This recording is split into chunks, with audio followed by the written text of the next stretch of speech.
3 days had passed since the kingdom celebrated its victory. The enemy army had retreated beyond the northern mountains. The castle gates had been repaired. The wounded were recovering. And for the first time in weeks, the kingdom was quiet. But inside the palace, peace was only an illusion. Prince Rowan stood alone beside a tall window, staring across the kingdom. He should have been celebrating. Instead, he could not stop thinking about Edgar. The man who had raised him. The man who had died protecting him. A soft knock came at the door. Rowan turned. Princess Elena entered. She walked toward him slowly. "Elena. You haven't slept." "Rowan. Neither have you." Elena smiled sadly. "Elena." Perhaps we both have too much on our minds. Rowan looked back through the window. Rowan. Edgar knew something about my past. Elena's expression changed. "Elena, what do you mean?" "Rowan. Before he died, he told me that there were things about my childhood he never had the courage to tell me." Elena stepped closer. "Elena. Then perhaps it's time we discovered the truth." Rowan nodded. Neither of them noticed the shadow moving quietly beyond the hallway. Someone had been listening. Deep beneath the palace, General Marcus stood inside the secret chamber. A large map covered the table. Beside it lay royal documents, military plans, and a sealed letter bearing the royal crest. Marcus stared at them with cold satisfaction. "Marcus, the king trusts me." He slowly smiled. "Marcus, his daughter trusts me. And the army believes I am their loyal commander." He picked up the sealed letter. "Marcus, but once the king is gone, the kingdom will have no choice but to follow me." Suddenly, a voice came from behind him. "Voice, perhaps you should have waited until after the funeral before betraying your king." Marcus froze. He slowly turned. No one was there. Then the chamber door slammed shut. Marcus reached for his sword. But before he could move, a hooded figure stepped from the darkness. "Marcus, who are you?" The stranger pulled back the hood. Marcus's eyes widened. "Marcus, you." He slowly turned. No one was there. Then the chamber door slammed shut. Marcus reached for his sword.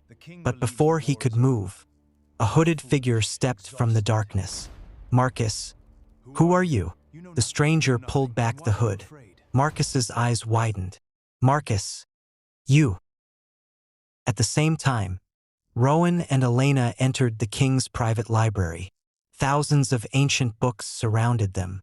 Elena searched through old royal records while Rowan examined a collection of sealed documents. Then, he discovered something unusual. A small wooden box. Its surface carried an old symbol. The same symbol engraved on the silver brooch he had worn since childhood. Rowan's hands trembled. "Rowan, Elena." She hurried toward him. He opened the box. Inside was an old letter. The parchment was yellow with age. Elena carefully unfolded it. Her eyes widened. "Elena, Rowan. Rowan, what does it say?" She began reading. "Elena, to my son." Rowan froze. "Elena, if you are reading this, then the truth has finally found you." Rowan stared at her. "Rowan, my mother wrote this?" Elena nodded. "Elena, keep reading." The letter revealed that Rowan had not disappeared by accident. Someone had deliberately taken him from the palace when he was a baby, and the person responsible was someone the royal family trusted. Rowan's face became pale. "Rowan, who took me?" Elena turned the parchment over. At the bottom was a name. Her expression changed completely. "Elena, Rowan. Rowan, who?" She whispered the name. "Elena, Marcus." Silence filled the room. The same man who had fought beside them, the same man who had been trusted by the king, had been connected to Rowan's disappearance all along. But there was more. The letter revealed that Marcus had once attempted to seize control of the kingdom. When his plan failed, he secretly arranged for the infant prince to disappear. Edgar had discovered the child, and instead of handing him over to Marcus, he took Rowan away and raised him as his own son. Rowan's eyes filled with tears. "Rowan, so Edgar knew. Elena, he protected you. Rowan, all these years." He closed his eyes. "Rowan, he wasn't just my father. He was the reason I'm alive." Suddenly, the library doors burst open. Several armed soldiers entered. Elena stepped backward. Rowan reached for his sword. The soldiers lowered their weapons. Then General Marcus entered. Marcus, Your Highness. Rowan stared at him. Rowan, you. Marcus smiled. Marcus, you've discovered the truth. Elena stepped between them. Elena, you stole Rowan from his family. Marcus laughed quietly. Marcus, I didn't steal a prince. I removed an obstacle. Rowan's expression hardened. Rowan, you killed my childhood. Marcus shrugged. Marcus, and yet here you stand. He raised his hand. The soldiers surrounded them. Marcus, take them. Rowan grabbed Elena's hand. Rowan, run. They rushed toward the secret passage behind the library. While Rowan and Elena escaped through the hidden passage, Marcus's soldiers stormed the royal chamber. King Aldric was completely unaware of the betrayal. The palace guards attempted to stop them, but one by one, they were overwhelmed. Marcus entered the throne room. King Aldric slowly stood. King Aldric, Marcus, Marcus, I'm afraid your reign ends today. The king stared at him in disbelief. King Aldric, after everything I've given you, Marcus, you gave me a position. You gave me power, but you never gave me the throne. Marcus stepped closer. King Aldric, the throne was never yours. Marcus smiled. Marcus, that is why I am taking it. Rowan and Elena emerged into the palace courtyard. The kingdom's soldiers were confused. They had no idea whom to trust. Rowan climbed the castle steps. Rowan, soldiers. Everyone turned. Rowan, General Marcus has betrayed the king. Murmurs spread through the crowd. Soldier, how do we know you're telling the truth? Elena stepped forward. She held up the ancient letter. Elena, because we have proof. She raised the document. Elena, Marcus was responsible for the disappearance of the prince. The soldiers looked at Rowan. One soldier dropped his sword. Another lowered his weapon. Then General Marcus appeared on the palace balcony. Marcus, do not listen to them. Rowan, then tell them the truth. Marcus said nothing. The silence was enough. Marcus fled into the throne room. Rowan and Elena rushed inside. They found King Aldric surrounded by soldiers. But the king was still standing. Alive. He looked at Rowan, then at the letter. His eyes filled with tears. King Aldric, I always knew. Rowan stopped. Rowan, you knew. The king nodded. King Aldric, after you disappeared, I spent years searching for you. I never stopped believing that my son was alive. Rowan's voice trembled. Rowan, why didn't you recognize me? The king stepped closer. King Aldric, you were a baby when you disappeared. How could I have known the man you would become? He placed his hand on Rowan's shoulder. King Aldric, but now I know. You are my son. Rowan finally embraced his father. For the first time in his life, he felt that he had finally come home.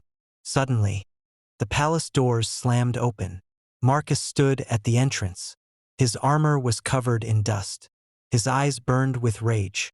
Marcus, this kingdom belongs to me. He charged toward Rowan. The two men collided. Steel struck steel. The throne room erupted into chaos. Elena pulled the king away from the fight. Rowan and Marcus battled across the grand hall. Marcus was stronger, more experienced, but Rowan was faster, and he had something Marcus never possessed, a reason to fight, his father, his kingdom, and Elena. Marcus knocked Rowan's sword from his hand. He raised his blade. Marcus, you should have remained a hunter. Rowan looked up. Then he smiled. Rowan, maybe I was always meant to be one. He reached behind his back. His handcrafted bow was still there. In one swift movement, Rowan grabbed it. Marcus stopped.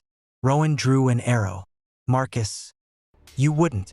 Rowan, you taught me something. Marcus frowned. Rowan, a hunter never wastes his final shot. Rowan released the arrow. Marcus's sword fell from his hand. The royal guards surrounded him. The traitor was finally defeated. Weeks passed. The kingdom slowly healed. The people rebuilt their homes. The soldiers returned to their families. And on a bright morning, the entire kingdom gathered inside the royal courtyard. King Aldric stood before thousands of citizens. Beside him stood Rowan. The king held the royal crown.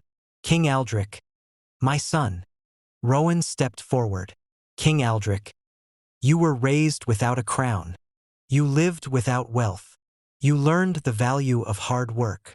You learned compassion from a man who gave everything to protect you. The king lifted the crown. King Aldric, that is why I know. You will be a great king. The crown was placed upon Rowan's head. The kingdom erupted in cheers. That evening, Rowan stood beside the palace garden. Elena approached. For a moment, neither spoke. Then Elena smiled. Elena, so, you're a prince now. Rowan laughed softly. Rowan, I think I preferred being a hunter. Elena smiled. Elena, why? Rowan, because when I was a hunter, I didn't have to pretend to be someone I wasn't. Elena stepped closer. Elena, you never had to pretend with me. Rowan looked into her eyes. Rowan, and you? Elena smiled. Elena, I fell in love with the hunter, not the crown. Rowan took her hand. Rowan, then I'll make sure the crown never changes the man you loved. Before Rowan accepted his new life, he returned to the forest, to the small home where he had grown up, the place where Edgar had taught him how to hunt, how to survive, and how to respect every living thing. Rowan placed Edgar's old hunting bow against a tree. Then he knelt. Rowan, you gave me a life, when you could have given me back to the palace. You protected me when I didn't even know who I was. He wiped away a tear. Rowan, I promise you, I will protect this kingdom the way you protected me. A gentle wind moved through the trees. For a moment, Rowan smiled. 1 year later, the kingdom celebrated again. But this time, there was no war, no fear, no betrayal, only music. Flowers covered the palace gardens. Thousands of people gathered as Princess Elena walked toward Rowan. She wore a magnificent emerald green gown embroidered with gold. Rowan waited beneath an ancient oak tree, the same kind of tree beneath which Elena had once been lost, and frightened, and alone. But she was no longer lost. She had found her home, she had found her family, and she had found the man she loved. Rowan smiled as she approached.